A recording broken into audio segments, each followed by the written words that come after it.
Merry Christmas! Welcome to episode 262 of Living Blindfully, the last episode for 2023. In a world where ignorance tries to hold us down, there's a light breaking through, showing us the way. Jonathan moves and leads the way with a voice that's strong and clear. Together we rise, no sight, but still we see. Oh yeah, living blindfully, living free. With every step we take, we break the chains that bind. Oh, never let our hearts be defined by what we cannot see, 'cause we're living blindfully. From every corner of the globe, voices unite as one. Oh, rise above, we'll overcome. Together we will find our strength and solidarity. Living blindfully, being all we can be. Proudly living blindfully, you and me. A little song about living blindfully put together by Suno.ai, the artificial intelligence that we're going to be spending quite a bit of time on this episode talking about. Also coming up in this episode, in solidarity with those getting their first iPhones with Face ID, I'll revisit the day I learned about using Face ID and what I learned.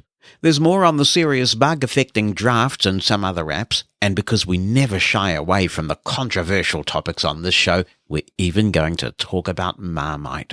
Brace yourself. It is wonderful to be back with you for one final time in 2023, and I suppose the first thing I should do is apologize for the variable quality of my voice during this episode.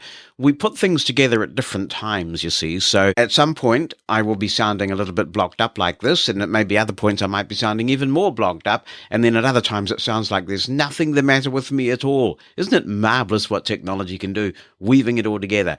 It's always nice when a family member goes overseas and thinks of you and brings something back. You kind of feel valued, you know what I mean? And so I'm very grateful that Bonnie brought the COVID-19 back, the special imported American variety thereof, and gave it to me, an early Christmas present. So I've been battling this thing for quite a few days. This may not be the best episode I've ever done, and I apologize for that. I'll do the best I can. This is episode 262, so it is worth mentioning that area code 262 belongs to Wisconsin, I think the southern part of the state. Milwaukee is covered by area code 262, and I know we have quite a few listeners in Milwaukee, so this could be the moment that you've been waiting for, where we highlight your area code. Wisconsin is very famous for the cheese, so if you are in the United States and you're going to be having cheese at your festive table, it may well be coming from Wisconsin. Enjoy this moment in the sun, Milwaukee, or in the snow, I think would be more appropriate. It can get pretty nippy in Wisconsin at this time of year. Meanwhile, the country code 262 belongs to a country, I think it's a little island, called Reunion. Some websites don't refer to it with an E, I think it is an acute accent, and others do. I don't think it's pronounced reunion. It's probably Reunion, but I've not heard of it before. And maybe I can be forgiven for not having heard of it before, because apparently its population is only 985,000, so not even 1 million people living there. However, if one of them is you, a very warm welcome, and I hope that you enjoy this episode with the same number as your country code. It's natural, I suppose, to be a bit reflective at the end of the year, and it's been a remarkable year for this podcast. I wasn't sure whether it would still be here by the end of the year, to be honest. When we rebranded from Mosen at Large to Living Blindfully, I didn't know whether sufficient people would find it worth paying for. And I understand that because there's a lot of content out there. So I've been absolutely overwhelmed and surprised and delighted and very humbled, actually, by how many people have chosen to subscribe to Living Blindfully Plus. I want to thank all of you who've chosen to do that It really means a lot. Some of you give $1 a month, and that's great. Others give substantially more, and that is just so incredibly generous. I don't know what to say, but I'm very grateful, and I'm also thankful for the advertisers who've supported the podcast this year. It has all helped for me to hire some great people to assist with the production of the podcast, and I will thank them at the end of this episode. But it's all been amazing. And I think the name Living Blindfully has resonated, it's caught on, and it's just been an extraordinary year. So wonderful things can happen. Now, one of our sponsors is Numa Solutions, and they've been sponsoring our transcripts for quite some time now. They're incredibly supportive, and I want to tell you about what's happening with Numa Solutions over the next little while, because there's quite a bit going on. First of all, let's talk about the 12 days of Rimfest. On the first day of Rimfest, Mike Calvo gave to me... No, it should be Matt Campbell gave. I don't know. They can work it out for themselves. Anyway, so this is from the 20th of December all the way through to the 2nd of January 2024.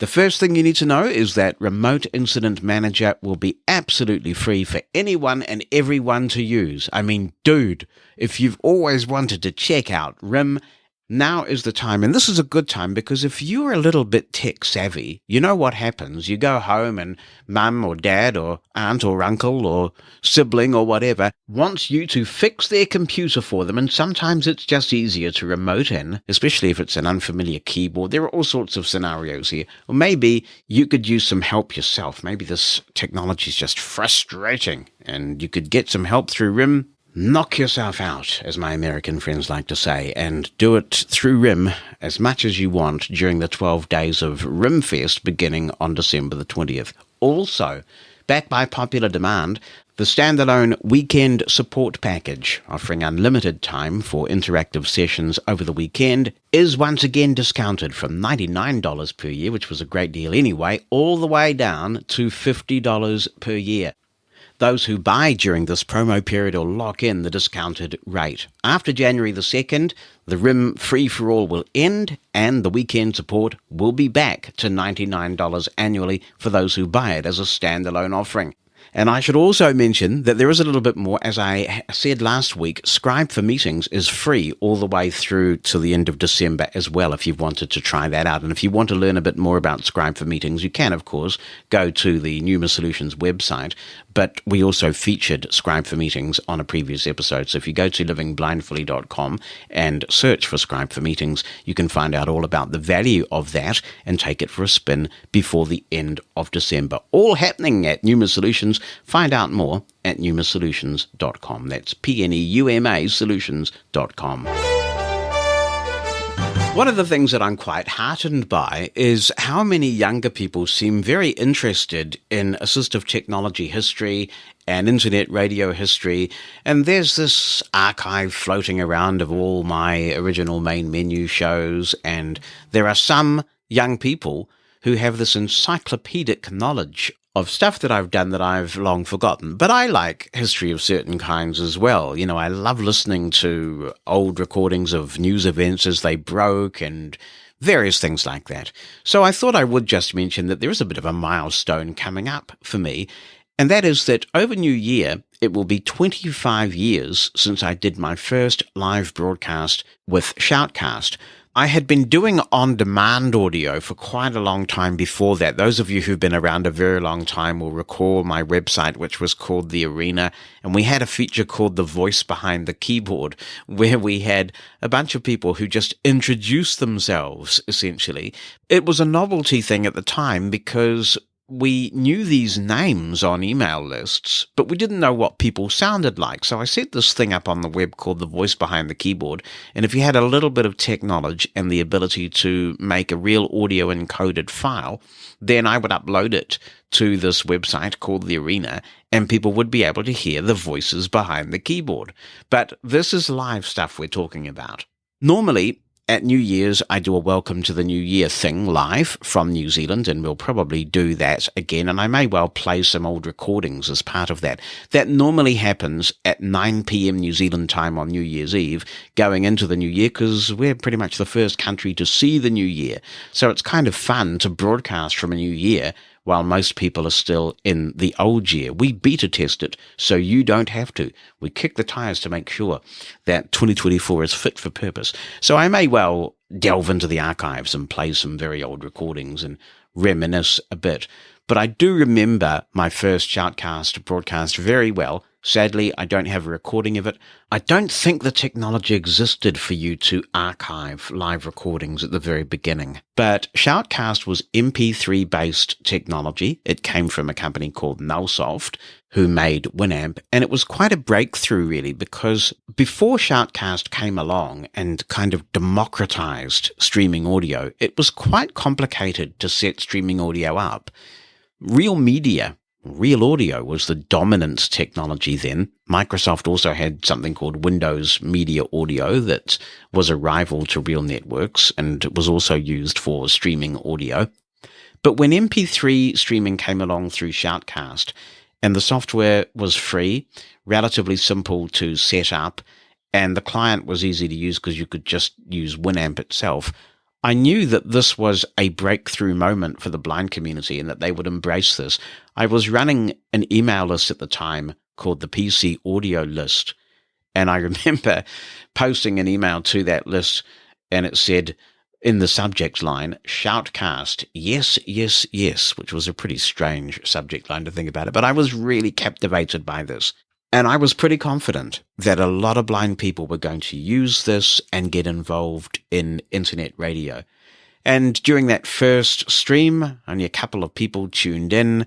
I was using Winamp with the line recorder plugin, so there was no cross-fading. The song would fade all the way out. Then the line recorder plugin would come in on the playlist, and I'd talk through a microphone headset. But it was a global broadcast, and that showed all of the promise of Shoutcast.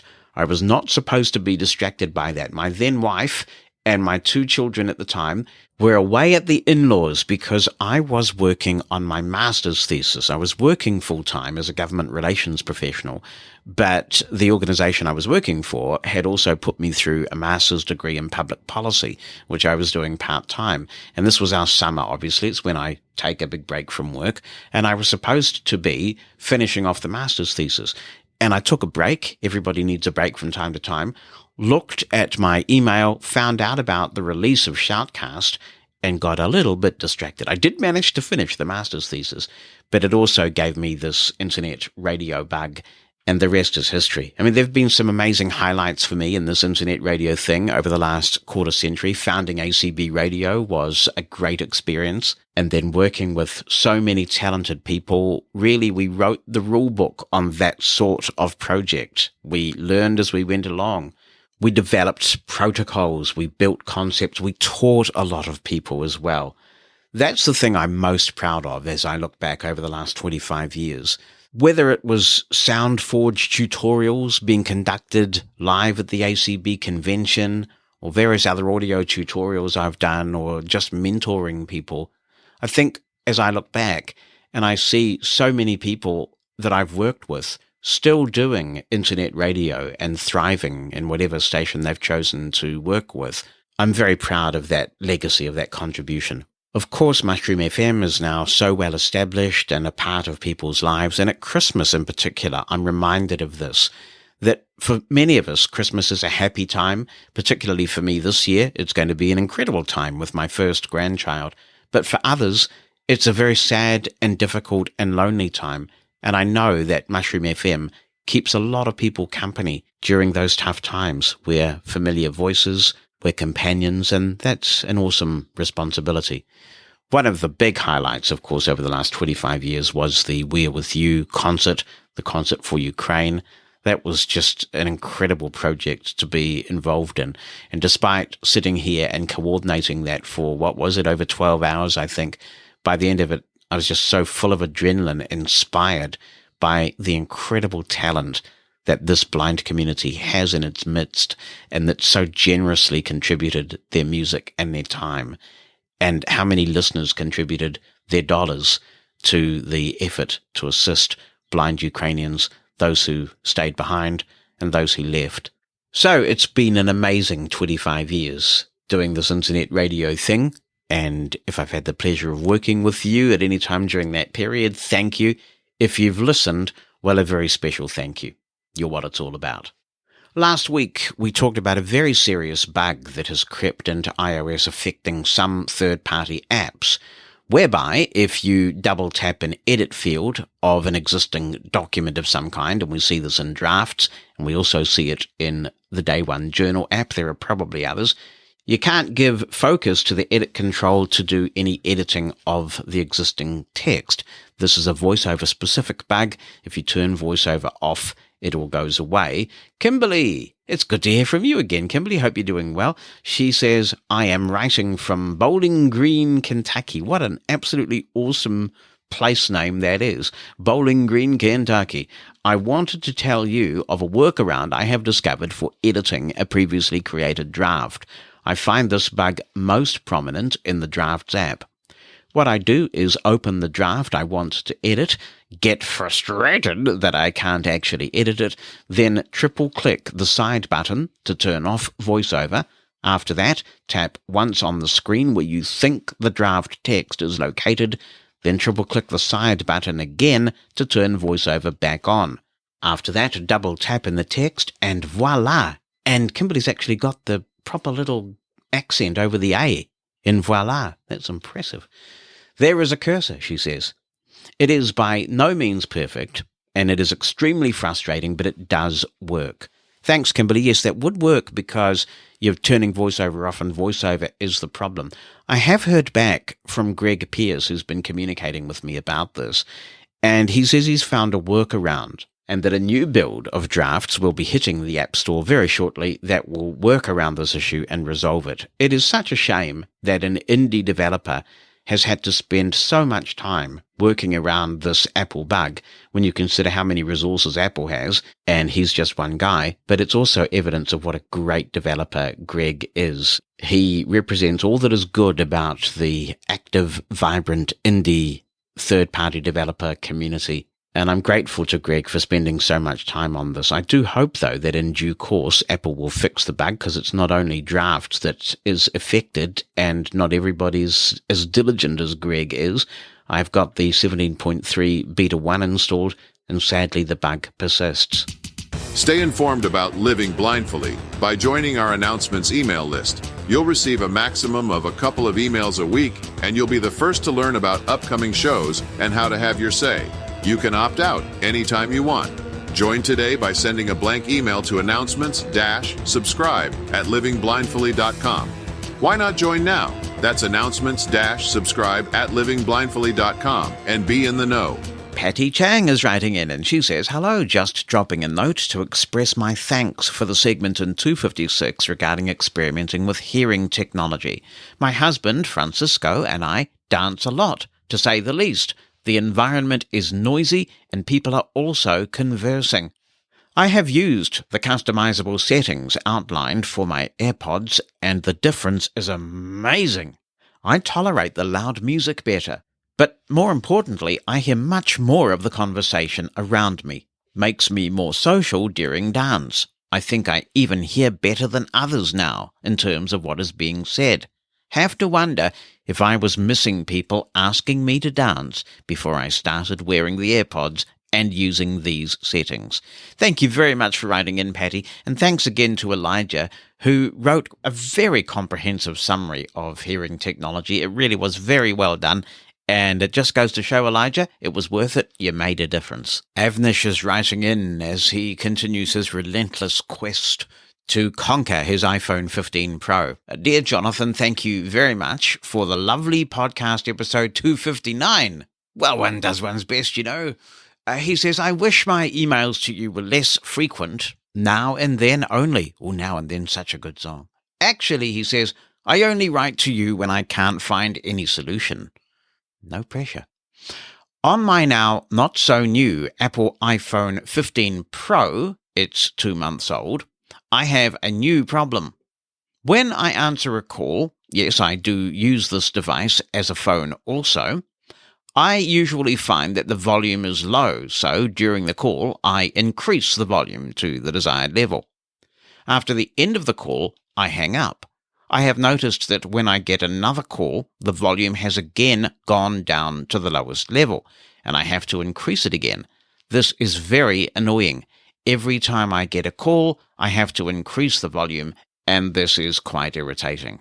I've tried everything in my limited repertoire, but I am unable to fix this. Can you kindly suggest a Jonathan quick fix? Well, sorry to say, Avnish, no. I don't know what would be causing this. I don't believe I have seen this myself, but when I'm using my phone, I'm always using my made-for-iPhone hearing aids, so that could have something to do with it. So perhaps if somebody has any hints for Avnish on this, why would his volume of his in-call speaker, essentially, I guess, be resetting to a volume lower than he wants every time a call starts? And is there any way of stopping it? So let's see if we can outsource this to the community. 86460-MOSEN if you want to give us a call in the US, or drop me an audio attachment or write something down and send it into opinion@livingblindfully.com. David Vandermolen says, I have an update regarding my recent post in which I mentioned I was having trouble using Salesforce at work. The project manager at the organization for which I work discovered an organization called Blind Institute of Technology. Their website URL is www.blindinstituteoftechnology.org. This wonderful organization provided me with an instructor and an apprentice at $90 US per hour to help me learn how to navigate Salesforce withdrawals. They also made recommendations to my supervisor and the project manager on how to improve the layout of my Salesforce profile to optimize it for better JAWS navigation. I still, however, am interested in learning about discussion forums regarding software platforms people use on the job. One other question. If I were a blind New Zealander looking for work or having on-the-job difficulties related to my being blind, what services would the organization for which you are CEO be able to provide me? I'm really curious about that because I wonder if there are agencies out there which specialize in advising employers or blind employees on technology and other related accessibility issues. Okay, David. Well, Workbridge is an organization that seeks to find employment for a wide range of disabled people, and Workbridge tackles this in several ways.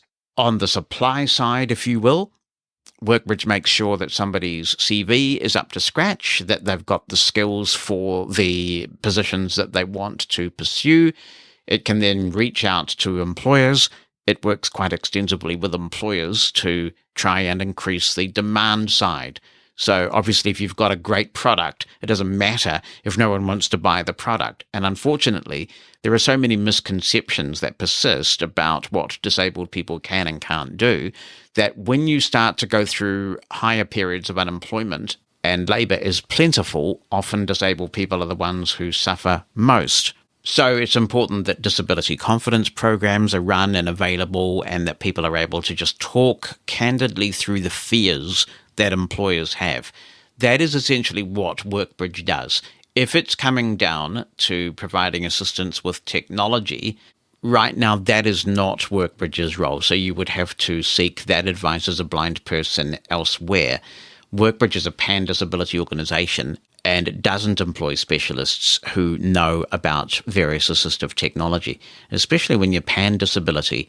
Knowing a lot about a wide variety of assistive technologies, everything from switch control to screen readers and magnification to dictation software, it's quite a tall brief, and that's not something that at the moment any contractual funding that Workbridge receives covers.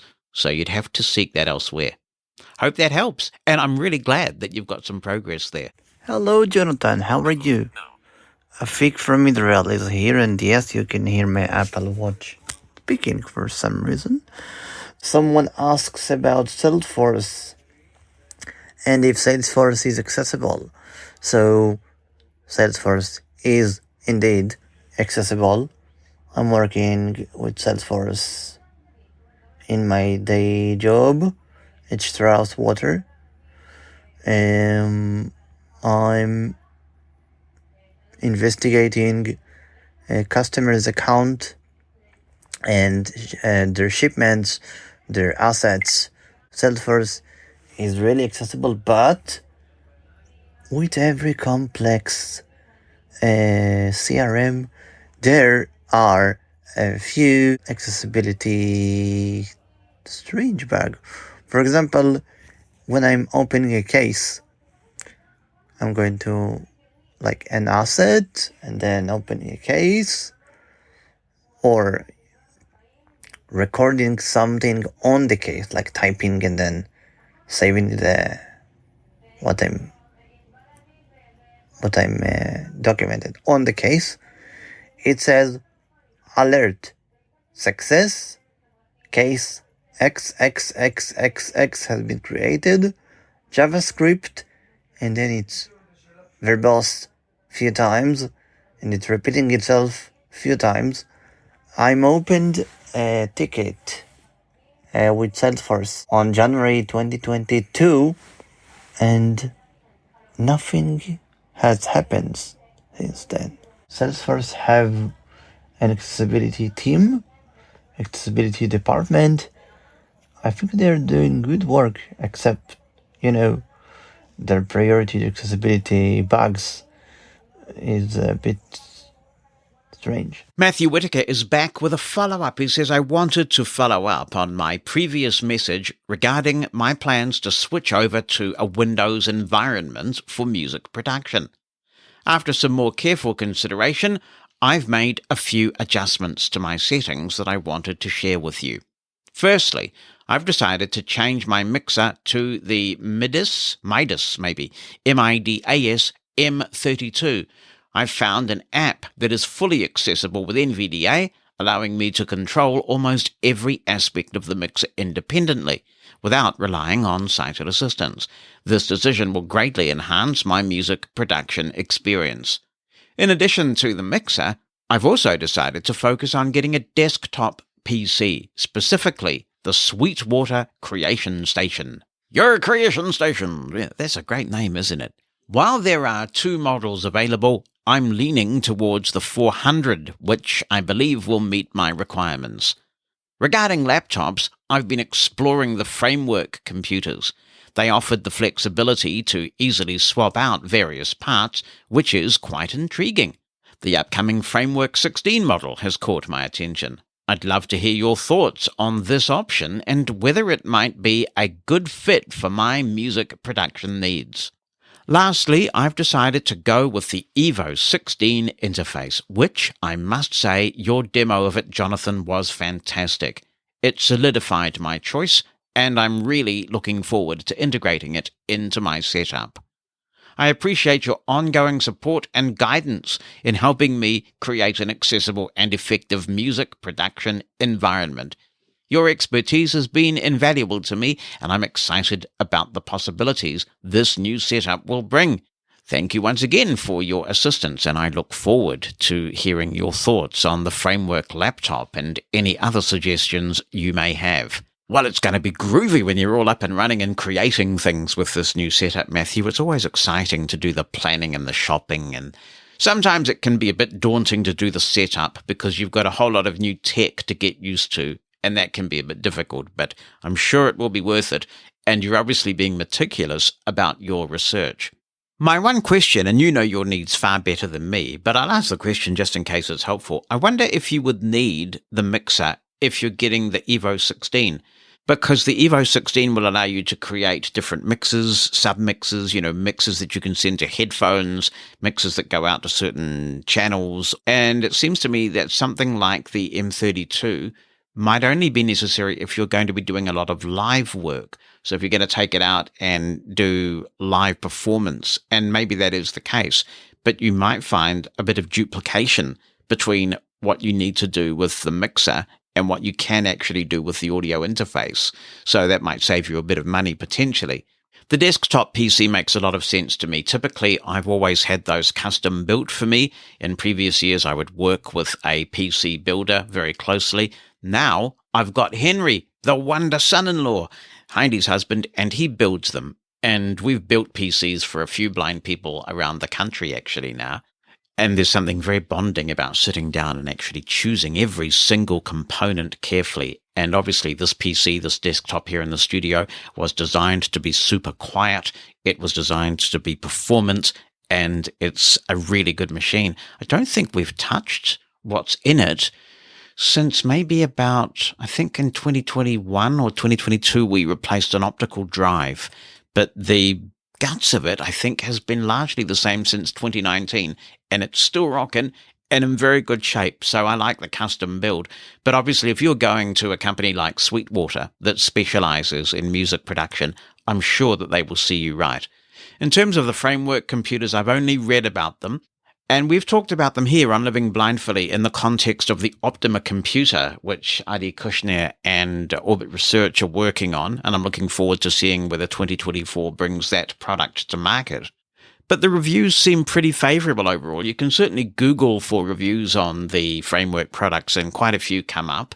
It looks like they really know what they are doing, and the concept of modular portable computing is empowering. The idea that you can swap different components out, chop and change the ports, upgrade the RAM. I mean, I've had laptop computers in the past where something goes like a USB port. It goes a bit dodgy for some reason. In fact, I had a MacBook like this once, and they said, oh, that means a whole motherboard replacement. So I applaud the principle of framework, and it sounds like the reality is measuring up to the principle. But I don't think I have heard anybody who's actually using one on a daily basis in the blind community. So if anyone's got one of these framework computers and you want to tell us how it's working out for you, are you glad that you bought one? Please let us know. I have always enjoyed using ThinkPads. I kind of strayed away from ThinkPads for a while, but I used them for, 10 or 11 years straight in the 2000s, and now I'm back with my ThinkPad. And overall, despite a couple of little issues that we've talked about here on the show, I like it a lot. So moving to another brand like Framework would be a big decision for me, but I love the concept. And if you end up getting one, do let us know how it works out for you. Neville is writing in, and he says, hi, Jonathan. I have just purchased an iPhone 15, which requires the setting up of Face ID. In a recent edition of Living Blindfully, you mentioned your daughter had made a tutorial or similar on how to set up Face ID without sight. As I was unable to locate this item on your site, could you please direct me to where it can be downloaded? Also, have you a PayPal account so I can send some funds towards the cost of your great weekly podcast? I don't wish to become a Plus member, and don't mind at all if my copy arrives a couple of days late. I find the podcast extremely informative and would like to contribute financially to the costs. Thank you very much, Neville. That's really generous of you, especially since you would get nothing in return for that. So I kind of feel a bit, reluctant to take your money without any benefit to you. But if you would like to make a contribution, thank you so much. I am on PayPal, and it is jonathan@mosen.org. It's jonathan@mosen.org is my PayPal account. Now, as for the Face ID thing, this is an old episode of The Blind Side, Neville. There was a lot of concern when the iPhone X came out, which was the first iPhone containing Face ID, that it was going to be a major problem for blind people. So I did something quite unusual on The Blind Side. We set up Face ID without me knowing how to use it. Heidi was trying to explain it to me as a sighted person who thinks like a blind person, and we just put that out there on the podcast episode. And it amazes me how people still say to me, that Face ID thing that you did, it was just so helpful. So I have dug it out of the mothballs, and I will play you the relevant bit of the iPhone X unboxing podcast. How to set up Face ID. Heading. First, position your face in the camera frame. Then move your head in a circle to show all the angles of your face. First, position your face in the camera frame. Then move your head. Get started. Button. All right, let's see what this does. Get started. Position your face within the frame. Heading. Set up later in settings. Set up. Position your face within the frame. Head positioned correctly. Starting first scan. Move your head slowly to complete the circle. Heading. 12% completed. Tilt your head up and to the right. 25% completed. Tilt your head up. Follow the arrow. Heading. Tilt your head up. Tilt your head up. 38% completed. Tilt your head up and to the left. Tilt your head up and to the left. 50% completed. Turn your head left. Turn your head left. Move your head slowly to complete the circle. Heading. Hold the device in front of your face at a distance of 25 to 50 centimeters. Head positioned correctly. Starting first scan. Move your head slowly to complete the circle. Heading. Reposition your head to the center, then turn your head left. Reposition your head to the center, then turn your head left. Reposition your head to the center. 62% completed. 88% completed. Tilt your head down. Tilt your head down. Reposition your face within the hold the device in front of your face at a distance of 25 to 50 centimeters. Head positioned correctly. Starting first scan. Move your head slowly to complete the circle. Heading. Reposition your head to the center, then tilt your head down. 100% completed. First Face ID scan complete. Heading. Well, I'm sure I can speed that way up. Continue. Button. Continue. May I give some 12% feedback? completed. What was that? May I give some 25% advice? completed. Hang on a second. Okay. Turn your head right. 38% completed. Tilt your head up and to the left. 50% completed. Turn your head left. Reposition your face within the frame. Heading. Move your head slowly to complete the circle. Heading. Turn your head left. Reposition your head to the center, then turn your head left. Reposition your face within the frame. Heading. Move your head slowly to complete the circle. Heading. Follow the arrow. Heading. Reposition your head to the center. 62% completed. Reposition your 75% completed. Reposition your head to the center, then turn your head left. 88%, 100% completed. Face ID is now set up. Heading. Now, so it sounds like my mistake is that you've got to keep it in motion, right? Is Yeah. it? So what you're supposed to do is you start looking straight onto the phone, then you tilt your chin up and then start rotating your head like a clock face. So it's tilted up so you're looking up to 12 and then you just slowly rotate around the clock, looking down to look at 6 and so on. Like that? Like so? Yes, like that. Okay, so I'm tilting sort of right and down and then left and then up sort of thing? Yeah, so you're trying to look at every number on the clock face. Okay. Also, you had the phone tilted slightly, so it wasn't looking directly at your face, it was looking sort of upwards. You're really good on FaceTime, you just need to hold it in the same position you'd hold it in if you're on a FaceTime call. So you've got to have the phone directly, quite some distance away from you and directly upright. Yeah, and right in front of your face, like level with your face, not down or high up. Right. And that's interesting because you've got to keep the phone at that level so you keep the phone at a constant while you tilt your head. Yes. Well, I'm going to have another crack at this when we perhaps restore from the iTunes backup, because when we do that, we'll wipe the phone. Continue. Button. In progress.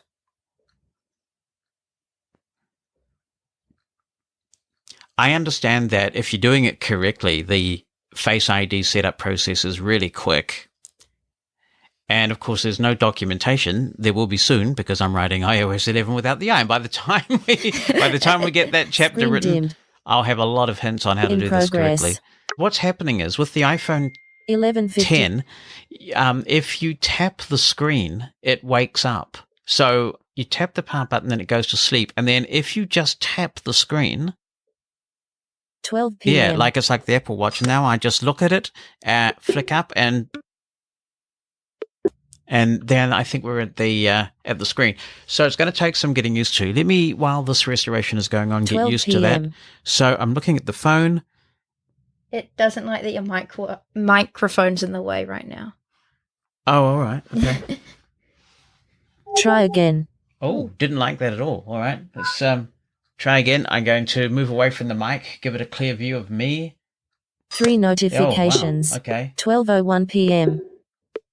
I'm still getting used to, once we get out of this restore mode, I hope I'll get a better handle on how to flick up. There we go. All right. Set up. So you've got to hold your finger down at the very bottom of the phone, at the very bottom. Like right above the lightning Yeah, cord. right above that, and then sort of slide it up. So let me try that again. I just put the phone to 12:01 sleep. PM. I'm going 1 to, notification. Okay. And yeah, there we go. And you Set get a bit up. of Restore haptic from feedback. Head. So the trick here appears to be the Face ID is fine. I mean, it's the mic was in the way before, but I wonder how sensitive it is if I put it down on 12:02 PM. Friday. if I put it down on the on the table here and just look and it's no, that's not going to work, is it? No. Try again. Yeah. Friday, the I think 3rd it's of getting too November. much chin and not enough face. Right. Okay. So you really have to pick the phone up, hold it in front of you, and there we go. Then it's really reliable. And then you flick up from the very, very bottom. Set up. And you're in. Restore from Okay. Michael out. So I'm getting used to it, but I tell you what, it's not as intuitive, I think, as just pressing the jolly old home button. But you get used to anything. You've just got to make sure you're at the very bottom of this phone, because I think what we've also got to get used to is that this is all screen.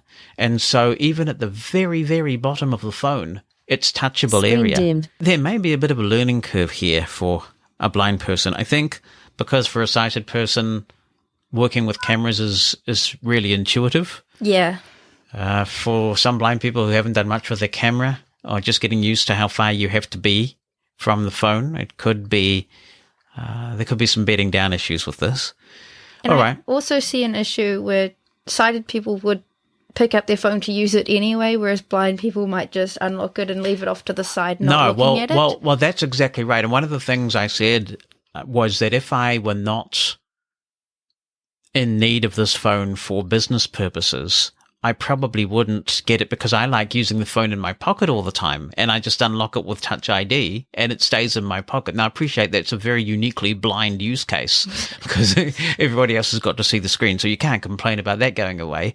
But I'll miss that. I'll miss being able to use the whole thing in my pocket all the time and just rest my finger on the home button. I'm now going to try again and see if I can set this up more efficiently and perhaps more accurately now that I know what I'm supposed to do. Cancel. Button. Animation of a head gently moving in an outward facing circle. Oh, that was interesting. That was helpful. Yeah. How to set up outward-facing Face ID. What was that, Heidi? An outward-facing circle, Yeah. like looking at the numbers around a clock face Yeah. if you're in the middle. First, position your face in the camera frame. Then move your head in a circle to show all the angles of your face. Get started. Button. Get started. Cancel. Position your face within. Head positioned correctly. Starting first scan. Move your head slowly to complete the circle. Heading. 12%. Head positioned correctly. Starting first scan. Move your head slowly to complete the circle. Heading. 38%. Head positioned correctly. Starting first scan. Move your head slowly to complete the circle. I'm moving constantly this time.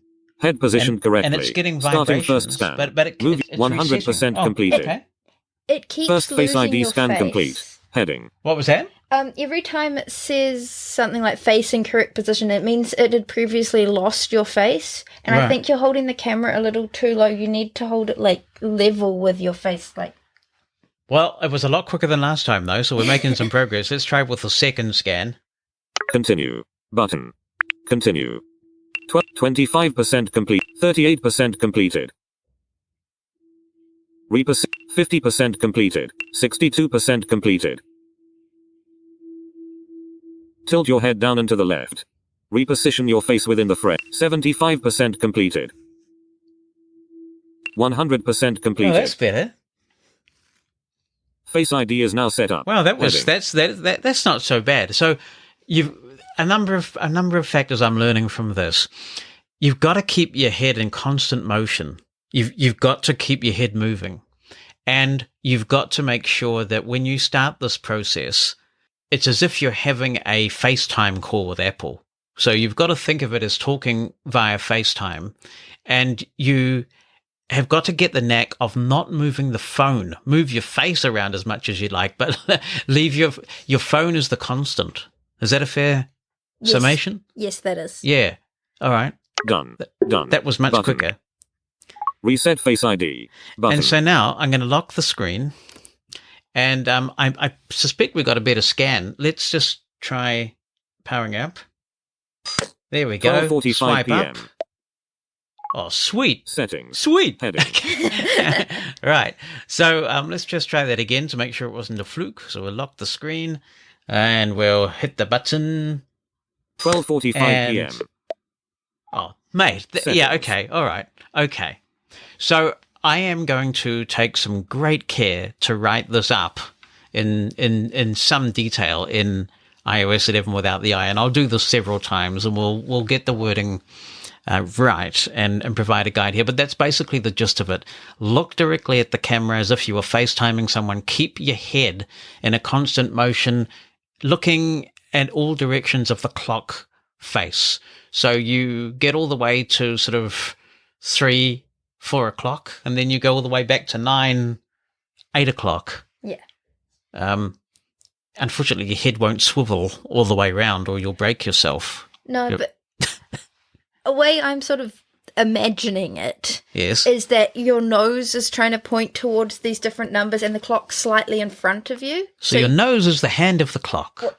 Yeah. So you want to start, well, you start head on, so you're facing the centre of the clock with your nose, and then your nose goes up to 12, and then it rotates Screen around. dim. It's pointing out towards 1, out towards Search. 2, straight Right. across towards 3, down Jonathan 4, Mosen. down 5, Wi-Fi. straight down 6, so on and so forth. All right, it's the 2023 Jonathan back again. Man, I really was a noob with that Face ID, wasn't I? But we got there in the end. And now I don't think twice about setting it up or using it or anything like that. That came from The Blind Side, episode 61.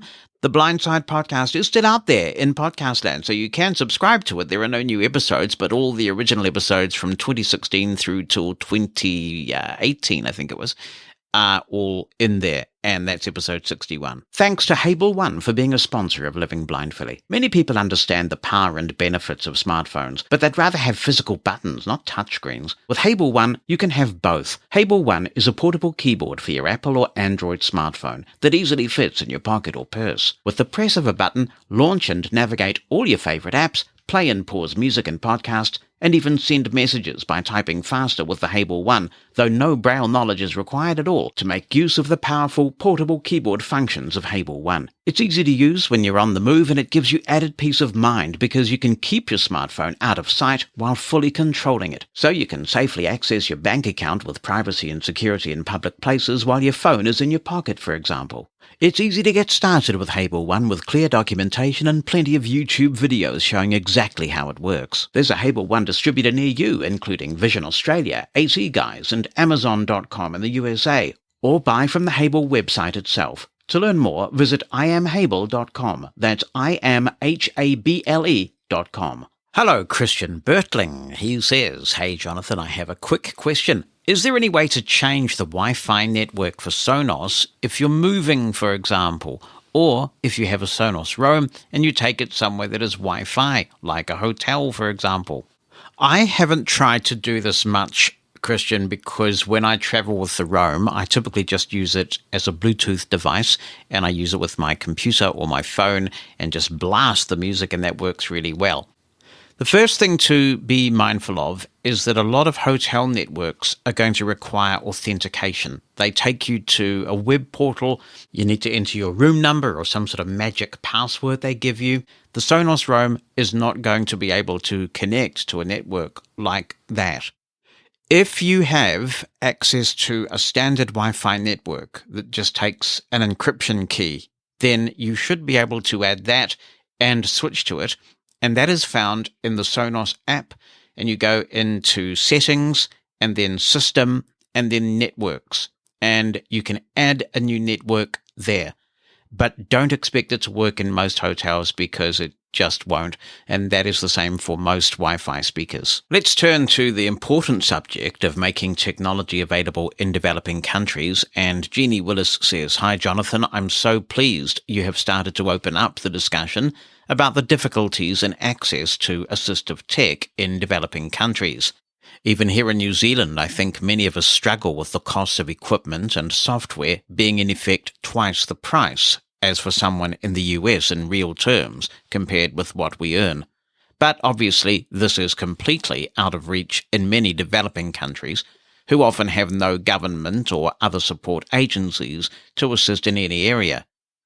A good example of this was recently when a music teacher from India was looking for a particular piece of music in Braille with an uppercase B that one of her students was going to be using, and she couldn't find it. She seemed quite panicky about this and not very responsive to some of the suggestions on the list for ways she might be able to make do with a different edition or some scanning and music OCR to at least in part go some way to getting a score. Recommendations of transcription services who could be paid to transcribe were also helpfully given. But it wasn't until after this, when I was emailing this lady off the list and later as she has become a friend, that I realized we had all made the stupid mistake of assuming she had a Braille display, and without this, most of our suggestions were just not possible. Basically, she needed a well-made, reliable BRF that she could get embossed. She had no other way of reading anything in between or editing something herself. I have also had some interesting conversations regarding the average pay for a music teacher in her area, and after currency conversion can see there is no option to pay for transcription, music OCR software, which is useless without a Braille display anyway, or subscriptions to various sources of music itself. I also looked into what access she could have to any international libraries, only to find that although India has joined the Marrakesh Treaty, there seems to be no blind service library there at all, only Daisy Foundation of India. There just is no service provider to assist at all. And this experience I am finding duplicated with another teacher in the Philippines, Malaysia, and on it goes. I have no idea what the answer is to how we can advocate and assist with getting Braille displays and other equipment into blind users' hands in these countries. It is hard enough to do here in New Zealand unless you have a specific need for work. But it is at least good to see the conversation being opened up, and I absolutely applaud companies like Numa Solutions and projects like NVDA, Salmai, that's 2 words, SAO and then MAI, and others who are either using an open source free model or looking at how they can give people in these countries a different deal so they aren't left out. I hope you are planning on interviewing Martine at some stage about these issues, and would also be interested in hearing how the ABC Global Book Project is advancing. However, in the area of music, I feel like we have a crisis in Braille availability and transcription, even in the developed countries. I don't know about other books on ABC, but for music, it seems like NLS and CNIB originally shared some resources, but they stopped. My impression from talking with folks in the States is that NLS has all but stopped Braille music transcription. CNIB has tried to move to some stupid sort of audio description of it, reading out notes, etc., I guess, and Vision Australia and RNIB never joined up and shared. The few bits that I can find are often in an old format, out of date, or foreign language, and even the Royal Schools Exam Board, who has traditionally always made their piano syllabus available in BRF from their website, decided to stop last year as they couldn't easily get the transcriptions made. We have only a handful of qualified music transcribers worldwide, no course currently available to become a music transcriber, and no one training. Most of the transcribers have either retired or are overdue to do so. Hence why I say crisis. The DAISY project, to try to get publishers to provide music XML direct to service providers who can put it through an automated Braille conversion system, would certainly help speed things up, but does not eliminate the need for skilled checking, editing and proofreading. The level of mistakes due to different house styles is still far higher than for text. So I would love to hear how WBU is advancing the Marrakesh Treaty work so that at least what is being transcribed is being made available and not duplicated or in the hands of the very few who have a service provider with a living, breathing music transcriber employed. Pam McNeil, not too far away from me actually, has put fingers to keyboard and says, "Hi Jonathan, I wanted to say a huge thanks to you for suggesting that those of us with iPhones turn the touch to wake feature off if not needed. I had been experiencing issues with my screen waking up when I didn't want it to ever since a couple of iOS updates ago. It was driving me batty." Oh my goodness, we can't have that, Pam. After you advised how to find this setting and switch it off, I am no longer bothered with the phone talking to me when I don't want it to. I also wanted to add to the discussion about Be My AI with advice of an unusual use case which might interest listeners. As a disability responsiveness trainer, I develop and facilitate workshops for largely non-disabled people within the community. I also develop and facilitate capability building for disabled people too. I recently facilitated a 3-hour Getting It Right workshop for staff from one of the larger universities. At the end of a very successful afternoon, I distributed evaluation forms to all the participants and collected these at the end. Today, I was able to read these with the help of Be My AI. I just took a photo of each form, and Be My AI not only read the applicable rating circled, but also the handwritten comments at the bottom of the forms. This is great for me because I like to pass the evaluations along to whoever has hired my company, Disability Responsiveness New Zealand Limited, good plug there, Pam, as a way of providing accountability to them for the funds spent on the workshop. It's great to be able to read the forms and handwritten comments before sending these to the person who commissioned the workshop. Cheers and thanks again for all you do, Jonathan. Thank you, Pam. That is just a brilliant use case for Be My AI. The things that this can do are just quite stunning, aren't they? It's been a game changer for 2023 for sure. Hi, Jonathan. This is Peter from Budapest, Hungary. Nothing can be further away from me than to praise our extreme right government, but I have to make a little correction based on what you said in the recent episode. You mentioned that Joe's country license is available only in South America, in Colombia, if I remember well. But in fact, it is available in Hungary as well since 2018, when Hungary bought country license as well from Freedom Scientific. So in Hungary now, JAWS is practically free for anybody. All you have to do is fill a quite simple form, and you have to provide the number of your identity card. That's because this is only available for Hungarian citizens. But apart of that, it's just free. So once you fill this form and they have checked that you are in fact a Hungarian citizen, the next day you will get your code and you are good to go. And they even renew this license every year. So in fact, you haven't got to do anything at all once you registered, once you typed or pasted your number to JAWS, then you're okay. It just works. And one more thing, you don't even have to testify that you are visually impaired. So it's for everybody, for the sighted as well. So that's about my little correction. And the other thing is Marmite. You mentioned some years ago Marmite, and that's from you that I heard the first time about this food. And I wanted to give it a try because I like to taste unknown foods if I can.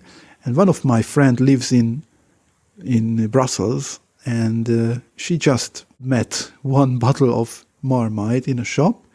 And when she traveled to Hungary, she bought it to me. And me and my mother sat to the dinner table and gave it a try. We put it on toast. You mentioned that it's a food that divides people into two groups, lovers or haters. Or maybe Wikipedia says this, I don't remember exactly. But anyway, we gave it a try, and I have to say that unfortunately we fell into the haters group. So it's very, very special, strong, interesting, but it's not for us. So I gave it away because we only began the bottle. So I gave it to one of my friends. Maybe she will like it. I don't know. There's no feedback since I gave it to her. But anyway, thank you. It was an interesting experience. And if you have other suggestions concerning special dishes or food from New Zealand, do share with us. I'm absolutely open to anything.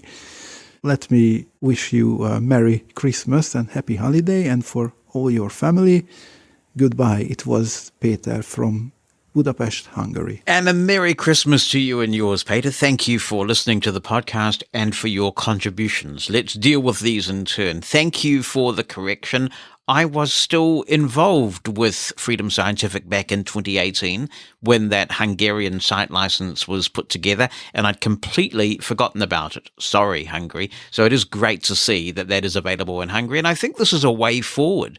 If we can see country licenses for some of these powerful proprietary blindness software packages, that may well be a way to ensure that everybody has access to the best technology available, particularly when that may help with employment, which is such a critical issue as well. Now, on to the very important subject of Marmite. Obviously, no Marmite on toast for you on Christmas Day. For those who aren't aware, Marmite is a spread. There's also another one called Vegemite, which I think comes out of Australia. So there are multiple levels of debate. There's the Marmite versus Vegemite debate, and then there's the debate about whether all of it is just disgusting or not. I haven't had Marmite or Vegemite for a very long time, but I would also add there's another very important nuance. I don't think you will have tasted New Zealand Marmite. It's possible, but it's unlikely. The Marmite that is available in Britain and makes its way to Europe sometimes is a different recipe and a different taste from the Marmite that we get here in New Zealand. I cannot say that I have tried British Marmite, because while I don't mind Marmite, I kind of grew up on it and that kind of thing, I wouldn't go out of my way to have Marmite. I do remember, I think, now Carolyn's going to castigate me if I'm wrong about that. I seem to remember that when I was at school with Carol and Pete, was it you, Carolyn, that came to school with Marmite and chip sandwiches? I'm sure you weren't the only one, but they would put Marmite and some potato chips, what they would call crisps in Britain, between slices of bread, and you'd have Marmite and chip sandwiches, and the Marmite would kind of go all sticky on the chips and give you this flavorful thing. And a number of kids had them, and I'm pretty sure Carolyn was one of them. And if I'm wrong about that, Carolyn, I have no doubt I will hear about this. Some people even drink it. I remember when I was a kid, the ads for Marmite used to say that it made a nourishing drink, and I think that just does move us into the incredibly gross territory, but to all you Marmite drinkers out there, I mean no offense. Taste is a very subjective thing.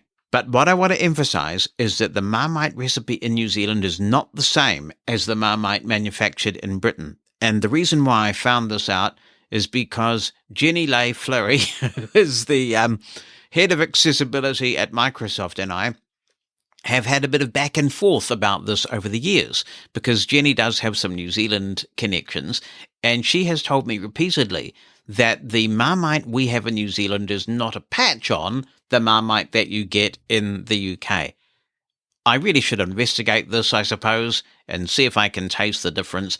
Apparently there really is one. So what you may have put on your toast with your mother, Peter, may not be the same as what we put on our toast, or some New Zealanders anyway, put on our toast. Isn't it an interesting world? When we look back at 2023 in technology, I think the major theme will be AI, artificial intelligence. It all started with ChatGPT, and some of us early adopters were playing with that in late 2022. But in 2023, it was adopted en masse in a way that we've never seen before with any other product, only surpassed, interestingly, later in 2023 by Threads, Facebook's Twitter alternative. We're being told that AI is moving rapidly. Large language models are perhaps a stepping stone to something even more powerful in the medium term. Many of us have seen firsthand the potential benefits of large language models when it comes to image recognition, thanks to Be My AI and their implementation of ChatGPT's image recognition. Sometimes it does a stunningly brilliant job of describing a scene. At other times, if it thinks it's seeing a remote control, for example, that is actually not the remote control you have, it could give you completely erroneous information. Many of us have used 11 Labs in 2023, sometimes to create fun projects, at other times for professional purposes. In fact, Living Blindfully uses 11 Labs every week in every episode. Several people have commented to me how pleased they were to hear the voice of Mike Moran doing the sweepers for this podcast. What you may not know is that Mike's voice is licensed and uploaded to 11 Labs. There are times when I need something done for the podcast where I'd like our corporate voice, if you will, to turn it around quickly. And if I could just type that in and then have the voice speak it back, it would save me a lot of time. So I approached Mike Moran and said, is it okay if I license your voice for Living Blindfully? We've got a great copy of him in 11 Labs, and it works brilliantly. AI is being used in so many professional contexts now as well, and that's only going to increase. Music isn't exempt from AI's reach either, and you only need to look at YouTube and TikTok to see this. There are many examples now of artists who never sang a song actually being heard singing it, thanks to some pretty cool technology out there. So for our final episode of 2023, it seems only fitting that we show you some technology that puts all of this together. And it's called Suno.ai. That's Suno AI, and that's their website, by the way, at Suno.ai. This service is in beta at the moment.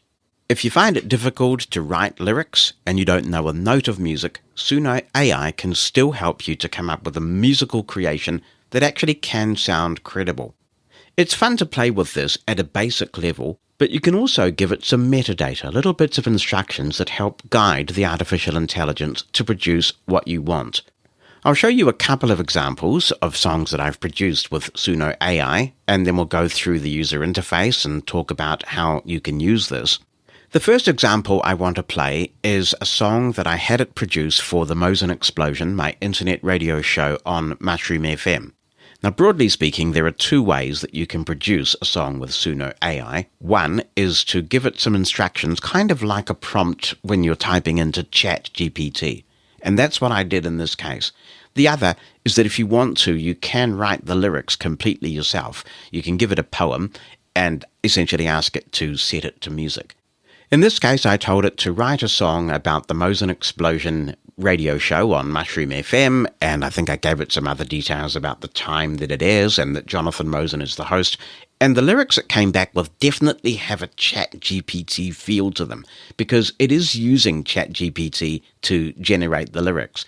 When the lyrics come back, you can edit them if you want. I don't think I did too much editing for this one. And you can also describe the style of music that you want. And I told it that I wanted an upbeat 70s feel to the song. So here's what it came back with. I did use some advanced techniques to make sure that we got a nice ending to the song, and I'll show you how that works a little bit later. But this is pretty impressive, I think. It's time to light it up. We're gonna have some fun. The Mosin Explosion. The party has begun. Jonathan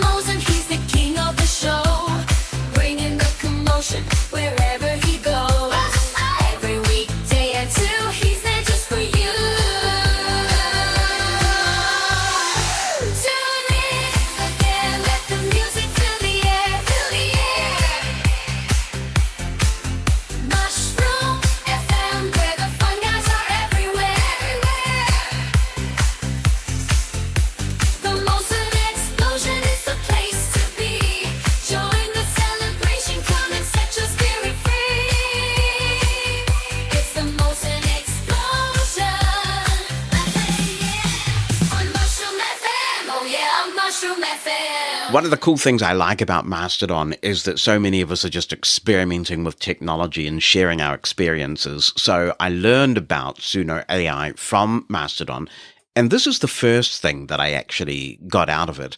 I wrote these lyrics. It's not that hard to write some 12-bar blues lyrics, or at least not hard to write some bad 12-bar blues lyrics. And then I told Suno.ai to generate some 12-bar blues. And I actually think it does a really credible job of this as well. This is the very first thing that Suno.ai produced for me. Oh no, my baby's got the Rona. She's far away in Tennessee. I said my baby's got the Rona. She's far away in Tennessee. I just wanted to get better so she can fly straight home to me. Now, a couple of things. You'll notice that stops very suddenly, and this is the most common question I've been asked about Suno.ai. How do you stop that very abrupt end like that?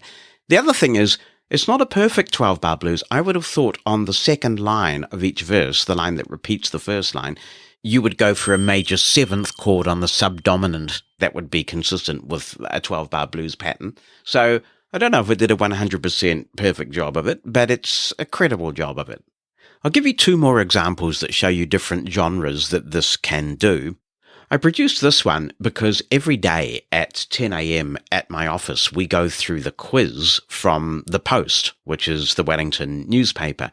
And it's a good bonding time because we all just get together, try not to talk about work too much, and do the quiz. And it's fun. And quite a few of the offices of the organization I work for do this around the country as well. So I thought it would be fun to produce a little theme for the quiz that we do at 10 in the morning.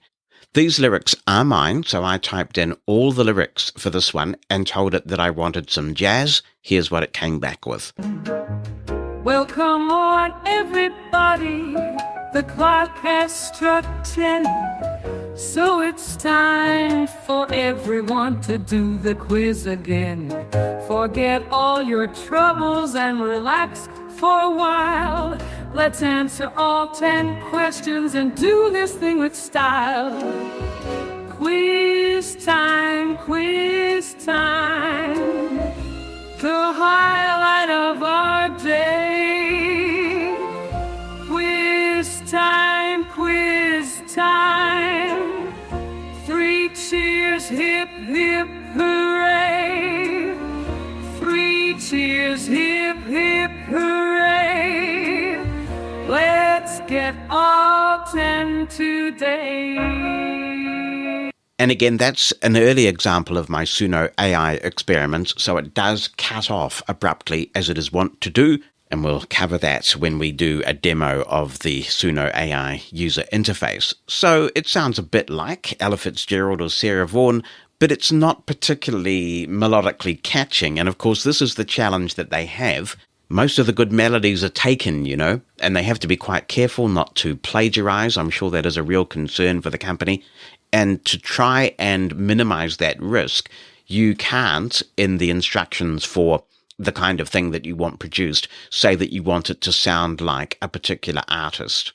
One more example before we go to the user interface and demonstrate how this works. This is inspired by nothing more than the fact that Bonnie and I treated ourselves to some Uber Eats after a long day, and I thought, oh, I'll get out the old ThinkPad and write a little tribute to the marvelous Uber Eats for delivering this food. When I started writing the lyrics, and this is another one where I wrote the lyrics myself, I had a country song in mind, but no matter how many times I tried to generate it, it just didn't sound like I wanted it to sound. So I thought, all right, well, I'll do something completely different and generate some hip-hop. I don't know very much about hip-hop. I'm sure you won't be surprised to hear this. But I do really like the catchy chorus that it generated. So this may be the first and only time that I will generate anything related to hip-hop. Here we go. Hey, Bonnie, little dog, it's been a long day and we both rushed off our feet. So I was thinking maybe I would pay, get us both some Uber Eats. I love Uber Eats, they got tasty treats, and there's nom nom at my fingertips. I just meet my driver at the old front door, and I don't forget to rate and tip. Well, I was thinking maybe I would get me a steak or an omelet with some toast. And you could maybe order something freshly baked or a juicy chicken roast. I love Uber Eats, they've got tasty treats, and there's nom nom at my fingertips. I just meet my driver at the old front door, and I don't forget to rate and tip. No, I don't forget to rate. Definitely not what I had in mind when I was just typing in the lyrics there, but sometimes you just got to go with the unexpected. When you use Suno.ai, you consume credits when generating a song. Now, as I understand it, each song or fragment of a song is known as a chirp, and every chirp is going to cost you 10 credits. On the free plan, you get 50 credits a day, so that means it's enough to generate 5 chirps every day without cost. Their first paid plan is, in my view, actually quite reasonable because it gives you 2,500 credits per month. That gives you 250 chirps. And if you are able to pay yearly, then it comes down to $8 a month. And for now, I've locked in that $8 plan for the next year. I'm on the Suno.ai website. Suno.ai Microsoft Edge Dev. If I press H to navigate to the first heading on the page, we get Make any song you can imagine, heading level 1. I think that's a nice description. Make any song you can imagine. If you've not used Suno.ai before, you're going to have to create an account. You can sign in various ways. I've already done that, so I'm going to bring up my list of links. Links list dialog. And press the letter T. Terms and conditions. Try the beta. 4 of 6. That's the one I want, so I'll press enter. Suno. And I'm on the Suno.ai main page. What I'm going to do now is demonstrate how easy and quick it is to just have an idea and turn it into a song. I'll bring up the list of links. Links list dialog. And I'm going to press C. Create. 2 of 8. And we'll press enter on create. Suno. Navigation region. Create link. We'll go to the edit field. A country song about Thanksgiving edit. And they provide an example of the kind of thing they're looking for in this edit field. So I'm going to press enter. A country song about Thanksgiving edit. Now, you don't have too many characters to play with here, so just be careful of this. It's always worth checking that your whole prompt is actually in the edit field, or you might get unexpected results. I'm going to type a Christmas song wishing peace on earth to all the listeners of the Living Blindfully podcast. Now let's just read that back. A country song about Thanksgiving edit. A Christmas song wishing peace on earth to all the listeners of the Living Blindfully Grammar podcast. I'll press tab. Create button. I will press space on the create button. Suno document. And off it goes. What I'm going to do now is perform a search on my screen reader for the word compose. Toggle repeat 1 button. And we'll go again. Wrapping to top. Composing 2 songs. There we go, composing. That's what we want. I typed part of the word compose, so it's found it. Composing 2 songs, 2 minutes, ... It is now going ahead and generating 2 versions of this song. When the process is complete, we'll have 2 versions to try. Loading ... Sending love and joy, this Christmas holiday year. Load composing 2 songs, 2 minutes ... We just wait patiently for this process to complete. Sometimes it can take 2 minutes, sometimes it can take more, sometimes it can take less, and I guess that all relates to server load. I think if you do pay for a plan, you do get some priority over those who don't. Composing 2 songs, 2 minutes ... It's still going ahead. It's worth the wait, though, usually. We'll just see how long this is. Composing 2 songs, 2 minutes. It's taking a while this time, but we'll hang in there. And maybe it's just that I'm so excited about seeing what an amazing Christmas song we get. Play but sending love and joy, this Christmas holiday year. Okay, so that is the last line of the lyric. We can go up and review all the lyrics, but why don't we just play this? Play button. There's the play button for the first version, and then it will go on and play the second version. So here we go. Suno, play button.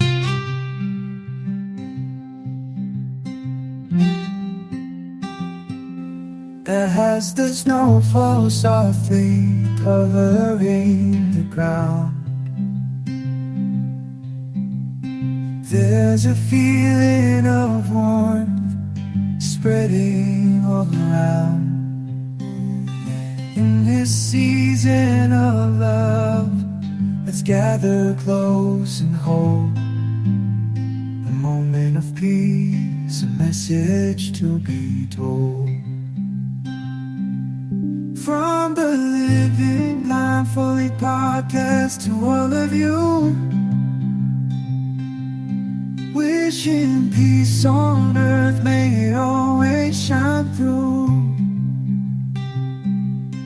In the darkest of nights, may hope guide your way. Sending love and joy this Christmas holiday. Oh yeah. Sending love and joy this Christmas holiday. Oh yeah. As the snow falls softly covering the ground, there's a feeling of warmth spreading all around. In the season of love, let's gather close and hold a moment of peace, a message to be told. From the Living Blindfully podcast to all of you, wishing peace on earth, may it always shine through. In the darkest of nights, may hope guide your way. Sending love and joy this Christmas holiday. Oh yeah. Sending love and joy this Christmas holiday. Oh yeah. So there you have it, complete with little Windows system sound. That's not generated by Suno.ai, that's because my phone link app is still sending notifications when I didn't expect it to be.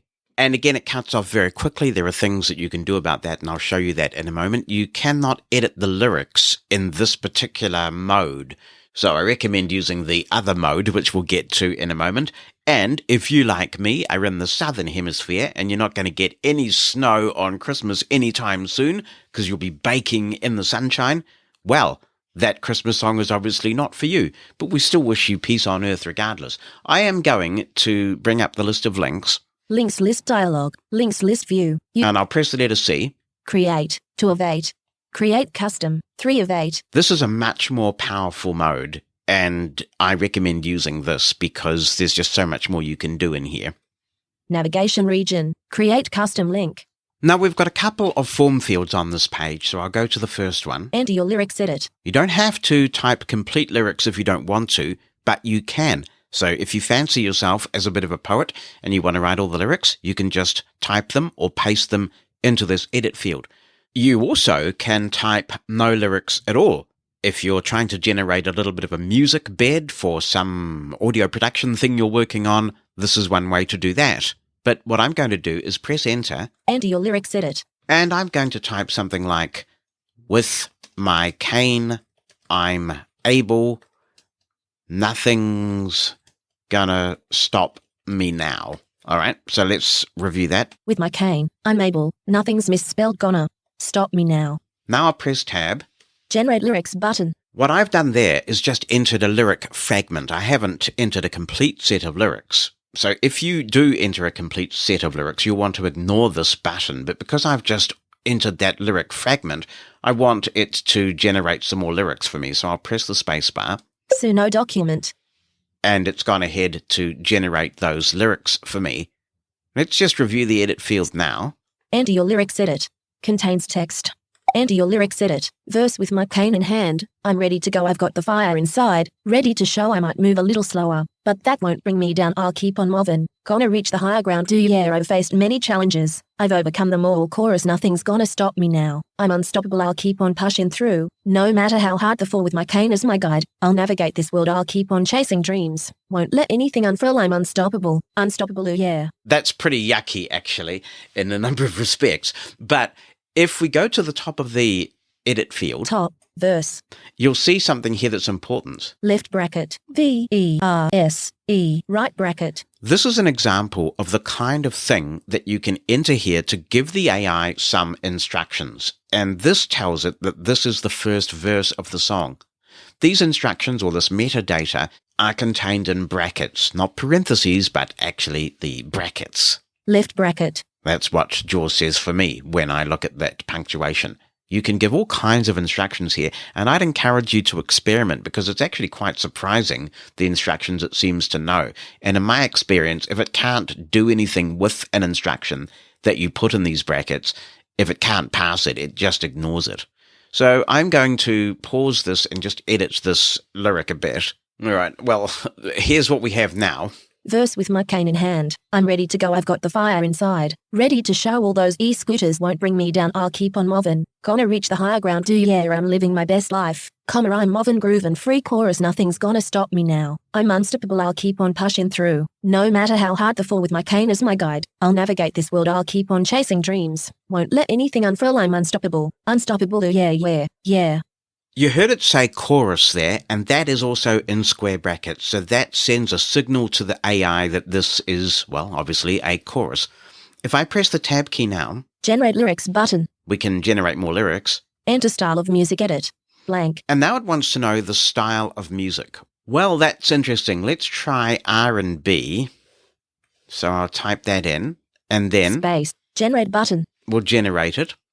Suno document. I'm now going to find the composing part on the screen. Composing 2 songs, 2 minutes, ...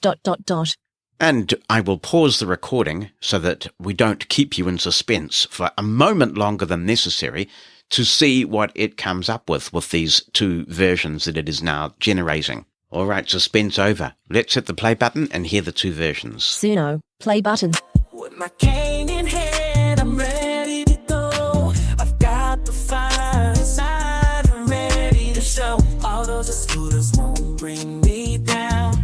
I'll keep on moving, gonna reach the higher ground. Oh yeah, I'm living my best life. I'm moving, grooving free. Nothing's gonna stop me now. Unstoppable. I'll keep on pushing through, no matter how hard the fall. With my cane as my guide, I'll navigate this world. I'll keep on chasing dreams, won't let anything unfurl. I'm unstoppable, unstoppable.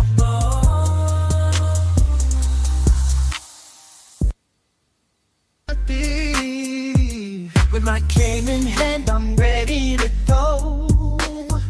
I got the fire inside, ready to show.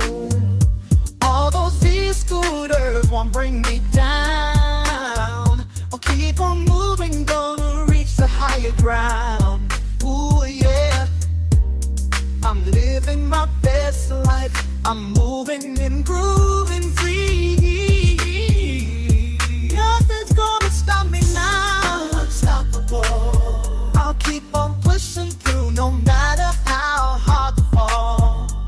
With my cane as my guide, navigate this world. I'll keep on chasing dreams, won't let anything unfurl. I'm unstoppable. Ooh, unstoppable. We have 2 versions there. I'm going to go with the first. I'll down arrow. Heart button. We can heart this one if we want. I'm not sure what effect, if anything, that actually has. Share button, menu collapsed. The share button is also available in the first, simpler user interface. And if I press the spacebar on it, Share button menu. Download video, 1 of 2. it makes a nice little wavy video if that's important to you, if you want to put it on YouTube or TikTok or something like that. Download audio, 2 of 2. And then you can download an MP3. I'll push escape for now. Leaving menus, share button menu. And then I'll press tab. More button menu. And there's a more button that we'll get to in a moment. If I down arrow, More play button. we've got the second play button, and all these controls pertain to the second version of the song. So it can be a bit confusing, but if you press the play button, and you can immediately press the spacebar to stop it again, you'll know the clip that you're working with, and you can be assured that you're working with the one you think you are. So I'm going up to the first one. More button menu collapsed. Here's the all-important more button. I'll press the spacebar. Reuse this prompt, 1 of 2. Continue from this clip, 2 of 2. If we want to extend this song, this is the important one. Continue from this clip. I'll press enter. Leaving menus, more button menu. I'll turn Forms mode off Virtual PC, and go to the top of the screen. Suno. When I navigate now to the edit field, Enter your lyrics edit. Contains text and verse edit. With my cane in hand, we've got the existing lyrics. generate lyrics button. Enter style of music edit. And we've got the R&B there. But if I go down, Continue from. Clear button. Appears to be a large building with a dome and a large dome graphic. Verse with my cane in hand. I'm ready. now it's showing me that I'm continuing from that. That gives me a confirmation that what I'm about to do is extend this song. If I don't want to do that, Clear button. there's a clear button here, and I can make sure that I'm starting a new song rather than extending the current one. So just to recap, we went to the More menu for the clip that we want to extend, and then we chose Continue from this clip. Now, in the edit field with the lyrics, Enter your lyrics edit. we don't obviously want the same lyrics to repeat themselves, so I'm going to press Enter, Enter your lyrics edit. and we need to clear the edit field of the lyrics it currently contains, so we can press Ctrl A to select everything, and then Delete to delete all the lyrics that we had before, because they're still saved in the previous clip, and they're available, and we can merge these clips a bit later. And So I'm blank. going to type, with my guide dog, I've harnessed success. And now I'm going to press Tab Generate lyrics button. and generate some more lyrics. Suno document. Now let's have a look at the lyrics that it has generated this time. Perish the thought. Enter your lyrics edit. Enter your lyric. Verse every single step. Foiled by darkness, lost in the shadows. Oh boy. Searching for a way, but then you came. My faithful companion with eyes of kindness. Leading me astray, yeah. Together we conquer. No boundaries can hold us, a guiding light. You are the key to my progress. Chorus with my guide dog, I've harnessed success through the darkest nights. You're my compass with each stride we take. We're breaking through, we're a team that's unstoppable. Me and you, yeah. With my guide dog, we'll reach new heights, together we'll overcome. We've got the fight, you're my strength. My partner, my best friend with my guide dog. Our journey will never end, never end, Ooh. Let me just tidy that up a little bit and come back. Right, well, I mean, here's what I have now. It's a bit better than what we had before. Verse every single step, confident and proud, knowing the way, striding through the streets. We're together, my faithful companion with eyes of kindness, leading me astray, yeah. Together we conquer. No boundaries can hold us, a guiding light. You are the key to my progress. Chorus with my guide dog, I've harnessed success, ain't no limit to the places we can explore. With each stride we take, we're breaking through, we're a team that's unstoppable. Me and you, yeah. With my guide dog, we'll reach new heights, together we'll overcome. We've got the fight, you're my strength. My partner, my best friend with my guide dog. Our journey will never end, never end, Ooh. Generate lyrics button, clear button. Generate button. I paused the recording while it generated the next clip, which is essentially this next verse of the song we're making, so let's play what we've got back. Play button.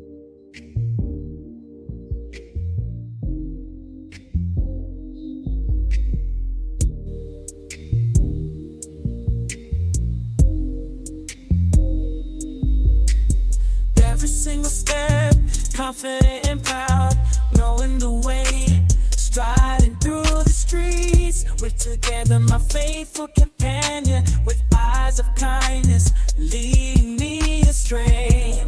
Well, together we conquer. No boundaries can hold us. A guiding light, you're the key to my progress. With my guide dog, I've harnessed success. Ain't no limit to the places we can explore. With each stride we take, we're breaking through. We're a team that's unstoppable. Me and you, with my guide dog, we'll reach new heights. Every single step, confident and proud, knowing the way, striding through the streets. We're together, my faithful companion, with eyes of kindness, leading me astray. Together we conquer, no boundaries can hold us. A guiding light, you're the key to my progress. With my guide dog, I've harnessed success. Ain't no limit to the places we can explore. With each stride we take, we're breaking through. We're a team that's unstoppable, me and you.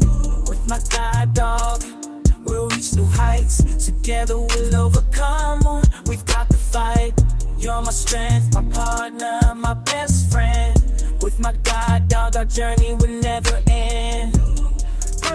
There was a large instrumental section at the beginning of the first clip, which meant that it actually timed out. I think it's an 80-second limit on each clip or chirp with Suno.ai. I'm going to go to the bottom of the screen. More button menu collapse. And actually, that's the more button that I want because it pertains to the second clip.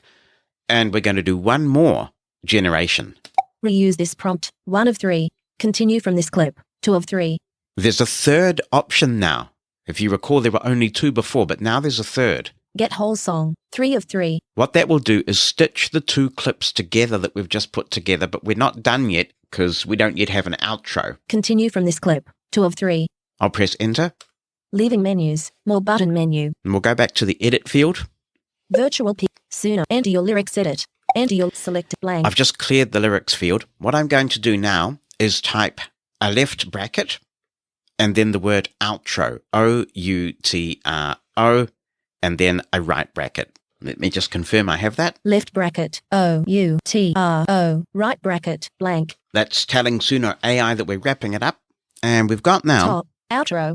With my guide dog, I've harnessed success, and with my cane, I'm able. Oh, yeah, with my cane, I am able. That sounds fine to me. Virtual P. Generate lyrics button, clear button, generate button. And we'll go to generate. Unavailable. Suno document. And it is now generating the outro of the song. So we'll pause the recording while it does that, and then we'll hear the 2 outro options that we have. It is worth me pointing out that if you're not happy with what it generates, you can generate multiple times, and it does give you very different results every time. So if neither of the 2 versions that you get through any of these processes does it for you, just keep generating, maybe tweak some lyrics, tweak the style a little bit, and hopefully you'll eventually get to something that you find acceptable. Let's play the outros. Pause button. That journey will never end.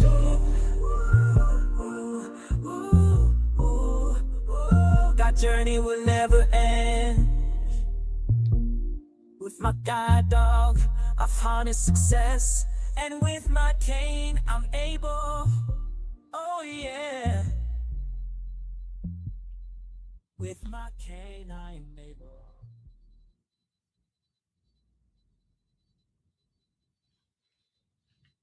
Play. With my guide dog, I've harnessed success.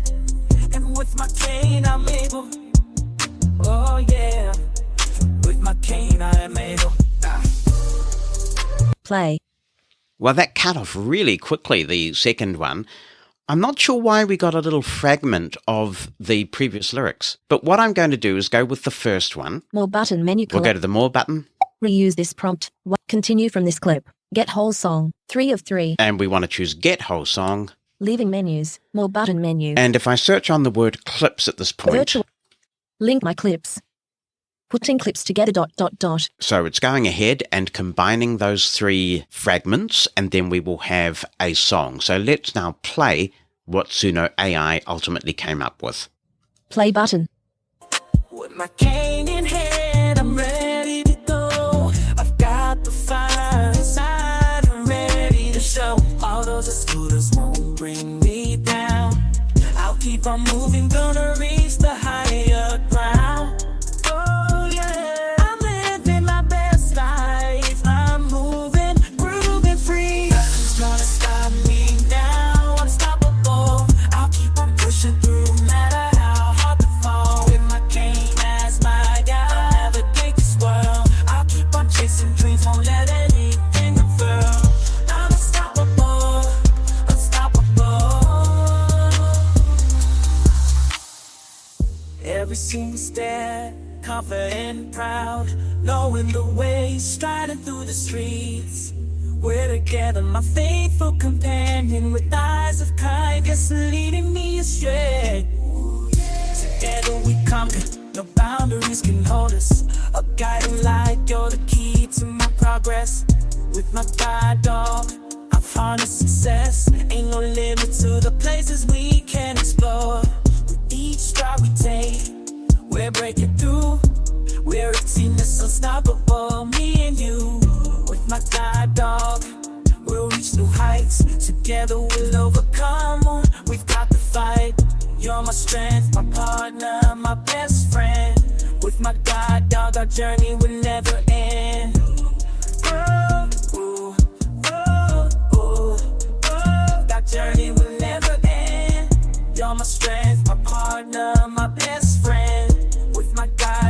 journey will never end.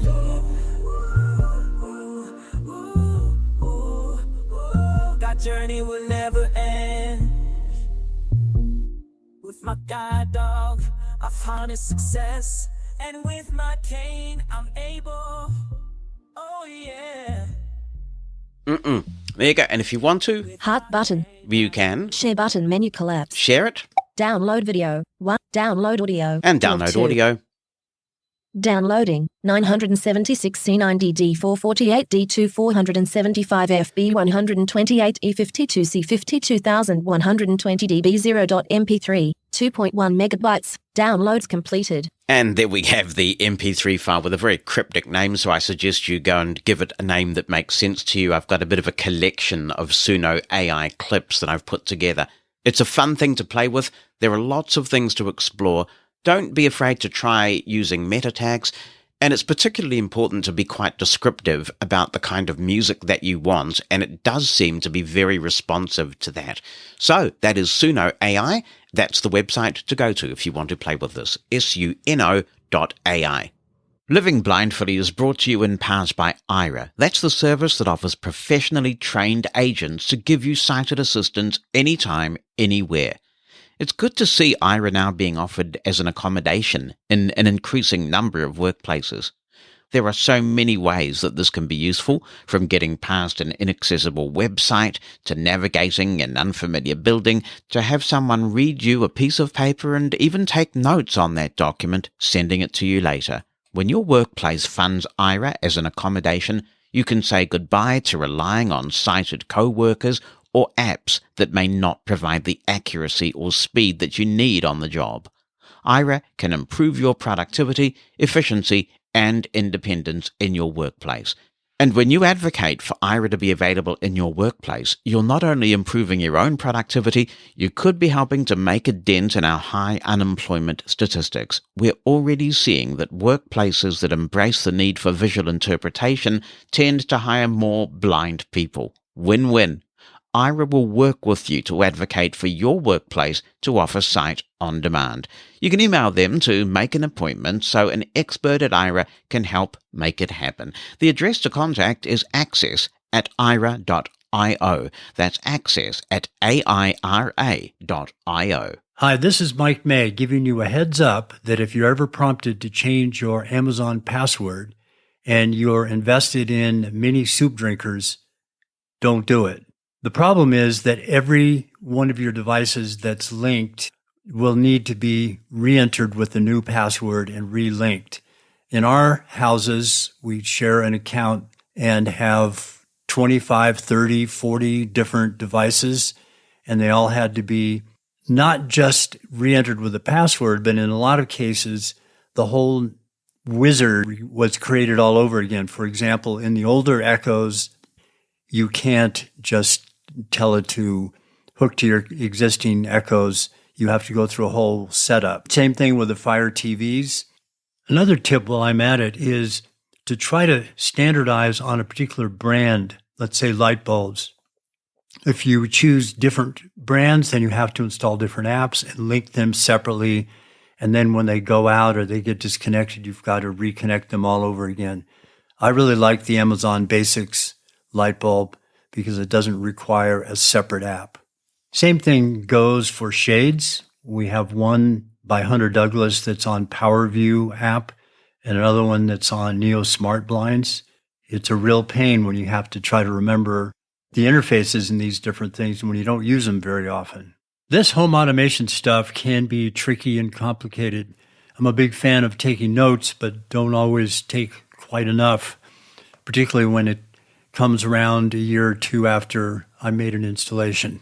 Good luck. Hopefully you learn from my words of wisdom. Thanks. Oh my goodness, that does not sound like a pleasant experience, Mike. Thank you for sharing that. Hope you're able to finally sort it out. Let's go to Dennis, who is in Huntsville in Alabama for this next email. He says, I am totally blind and do not have an iPhone or any smartphone for that matter. I am getting an iPad next month and was hoping you could tell me the best way to learn it or get learning materials on it. I am completely new at this and I'm not sure how to approach it. Thank you for any help you can give me. Well, Dennis, I will do my best to get you started, and it's a shame in a way that this is the last episode before we take a break, because I'm sure there'll be plenty of people with suggestions to help you out here, but let's see if we can give you some resources so that you aren't completely stuck when you get your new iPad. Applevis is a user-driven community for blind Apple users. You can find it at applevis.com. That's applevis.com. They do have a Getting Started section, and I just took a quick look to see what's there these days. There are a lot of guides on getting started with your first iPhone or iPad. You need to understand some basic gestures, and also, of course, setting up the iPad. If you're getting the iPad new, then I would recommend somebody at a store sets it up for you so that when you take it away, you have VoiceOver already talking. That will lessen the learning curve for you. I'm not saying it's not possible for a blind person to set them up from scratch, but if you've never used a device like this before, that's a pretty tall order as you're trying to come up to speed with how it all works. If someone's giving you the iPad, hopefully that person is a little bit tech savvy and can turn VoiceOver on for you. The way that they do that, you might like to tell them, is to go to Settings, Accessibility, and then VoiceOver, and there's a switch there that turns VoiceOver on. There's also some Getting Started material that seems to be iPhone specific on the National Braille Press website at NBP, that's November Bravo Papa.org. And when you go there and check out the bookstore, you can purchase some material on getting started with the iPhone. There are other books there as well that may be of interest. An iPhone book will still be helpful because the gesture set is largely the same. And I guess a critical question for us to think about is how you like to learn. Are you the kind of person that is happy picking up a book and learning from it? Or are you the kind of person who likes to be shown something hands-on? If you're in the latter category, perhaps you can find out whether there are state services for the blind available in your state that might be able to assist you with learning iPad, at least initially. And if you're okay using technology like Zoom on your computer, then you may be able to find a very good remote tutor. Because as long as you've got VoiceOver up and talking and that remote tutor can hear what VoiceOver is doing, they may well be able to patiently talk you through the basics of using an iPad. So that could be an option too. I don't have anybody specific off the top of my head to suggest, but it might also be something that Applevis could potentially help with.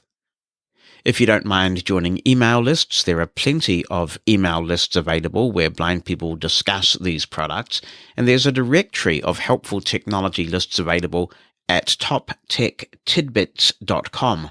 That's toptechtidbits.com. You can find their email directory there, but also a Google search may assist you as well. If you type in something like discussion list for learning iPad for blind users or something like that, you may well get some useful results back. It's been a long time since I've been on any Apple-specific lists, so I don't have one to recommend that might be particularly friendly. You might also check out YouTube to see whether there are any useful resources on getting started as a blind person with iPad or iPhone, and that could be useful too. There's also a book by Michael Fair called iOS Personal Power, which he has made available free. So if you search for iOS Personal Power and then Michael's name, so it's Michael and Fair is spelled F-E-I-R, that will come up as well. And you can download that free book that is humongous. I mean, there's a tremendous amount of information there, and it is iPhone specific. So some things are going to be different, but I think certainly initially there'll be a lot of overlap because the gestures are the same. How you navigate the screen, how you activate an icon on the screen, how you write is all going to be the same. So Google's probably your friend here, but I hope that does give you some starting points. I think that applevis.com is probably the simplest and easiest starting point. They also have forums on there, so it's a really good place to start, and it's a well-maintained user community. Good luck with your new iPad. Let us know how you get on with it and what you think of it. Transcripts of Living Blindfully are brought to you by Pneuma Solutions, a global leader in accessible cloud technologies. On the web at pneumasolutions.com. That's PNEUMA Solutions.com. Hey, Jonathan, this is Jim in sunny Florida. Hope you're doing well. Wanted to reach out to everyone and wish everyone a happy holiday season, wherever you are. And also to kind of give you an update, I may have spoken about this in the past. As some of you may know, my family has decided to live in an RV. We're not quite doing the nomad land thing, but, we're kind of a little bit semi off the grid with all the comforts of home. And so I live in an RV park right smack dab between two communities. And so as a result of that, we get a little bit of good things from both of them, which is great. But we have internet, and actually pretty good internet, both through my cell service and the limited Wi-Fi that's provided by the park. I want to be able to watch my TV, in particular here in the U.S., but I'm sure this issue is probably an international one for everyone. But in the U.S., I like my national broadcasting company shows. Sure, I have my streaming things. I've been trying to use Peacock, which is an app here in the U.S. that is a national broadcasting company app. And I've tried to reach out to NBC, and they have an online chat. They don't offer a call-in customer service, at least not that I found. I've called the local TV stations and talked to their people and tried to get some help with it. Not a lot of support yet. I've tried to call New York City, the people at their headquarters, and have been referred to the website, of course, which we've all dealt with those issues. So what do I want? Okay. Sometimes when I log into the app, and I've had paid subscriptions and non-paid subscriptions to the app, what happens is you're supposed to get your local channels. Well, what happens is at random, sometimes my local channel comes up, and sometimes I'm in Florida. Sometimes I will get offered the channels in Atlanta or Boston, Massachusetts, or places like that. And even that's okay if I can get it consistently to watch the primetime shows. But that doesn't always happen. And sometimes it'll put on one of the other channels, like Hallmark or something like that, when I hit the channels button. The app seems to be pretty accessible. I don't know how much of the problem I'm having is an accessibility challenge. I use VoiceOver, and how much of the problem I'm having is just the app kind of being, what you see is what you get, at random. But I'd like to hear what people are doing, and if anyone's had that, I have both of my own subscriptions in the past, and of course with agreements with friends, legally used cable services like Spectrum and Contour. Contour is part of the Cox family, and sometimes you get the local channel depending on where you are, and sometimes it blocks it out because of broadcasting rights and things like that. So basically, and this can pertain to lots of channels, but in my particular issue, I like watching the particular news shows and the primetime shows of NBC. So I want my NBC. Yes, I know another great station with music has their similar catchphrase, MTV. I want my MTV, but I also want my NBC. So if somebody out there has a good suggestion of an accessible way, and I want to do this legal on the up and up, and I also find their website, though, unless you have your own subscription to a cable service. Like, for instance, when I had an active Cox Contour or an active Spectrum, I could log in with the same login that I would use that was mine, not someone else's. And for some reason, the app knows whether it's yours or someone else's and the websites, and it would let you do it. But now you actually have to be the subscriber. You can't just be a authorized user. You actually have to be the subscriber to go on to those sites and play that live content. I don't have any direct experience, obviously, of Peacock, but I wonder whether this relates to your IP address, Jim, and the fact that it's misidentifying an IP address as being connected to another part of the country. I know that a lot of these apps in the US now are getting very region-specific, and that you've just got some sort of diagnosis problem there.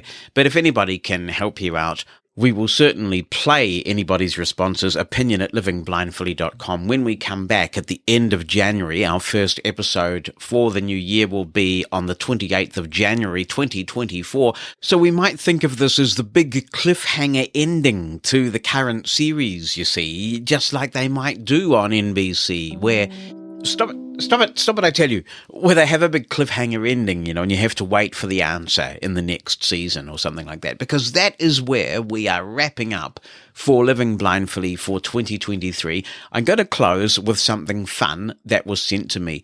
One of the big highlights for me of 2023 was to have the privilege of being asked to attend and speak at the National Convention of the National Federation of the Blind. It was so much fun to be back there and to reconnect with people, to meet new friends, and also to get some interviews that we've been playing on Living Blindfully subsequently. The president of the National Federation of the Blind, Mark Riccobono, wrote to me, and he said a long-standing tradition among the staff at the Federation is to produce carols during this time of the year. Sometimes these celebrate or poke fun at a colleague or board member or work that has happened in the movement during that year. This year the committee went international for the first time, and they put this carol together. I understand Chris Danielson is the chairman of this committee, at least for this year. They have a Federation Thanksgiving, which happened a couple of weeks ago, where they sang this and other carols, apparently. I don't have the other carols, but I do have this particular one about Living Blindfully and me, and I'm delighted and flattered to be the subject of this. I said to Mark, can I share this with you? He said, you can share it, but please pass on the sentiment that the National Federation of the Blind sends its warmest wishes to all blind people around the world for a joyous holiday season and spectacular 2024. And all I can do is echo those sentiments. Thank you very much to every single person who has listened, who has contributed, because it is the enormous amount of listener interaction that makes this podcast so special. To our advertisers, our supporters of Living Blindfully Plus, thank you all so much for making this such a special experience.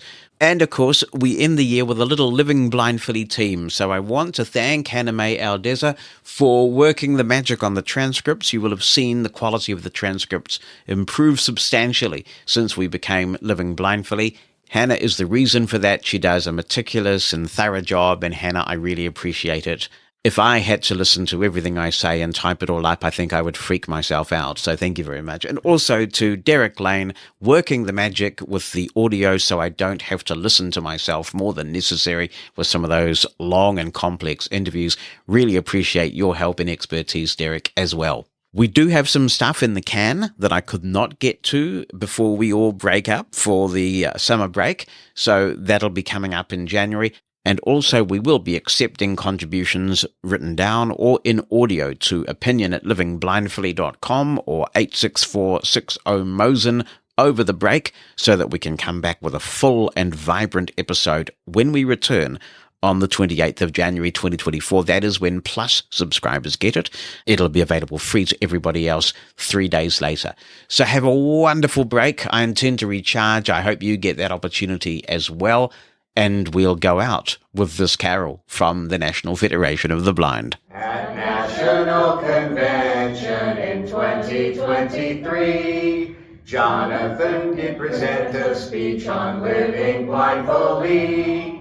He told us all to live with blindness unashamedly. Oh, tidings of wisdom and love, wisdom and love. Oh, tidings of wisdom and love. Throughout his call to action, a common theme recurs. Jonathan loves technology, to that we must return. Our efforts like a story old, that of the little red hen. Oh, tidings of abstract metaphors, metaphors. Oh, tidings of abstract metaphors. One more verse. In the end, he told us all to fight for equal rights. Bake bread of usability, that is our constant fight. But we'll prevail because we do each day and every night. Oh, tidings of courage and hope, courage and hope. Oh, tidings of courage and hope.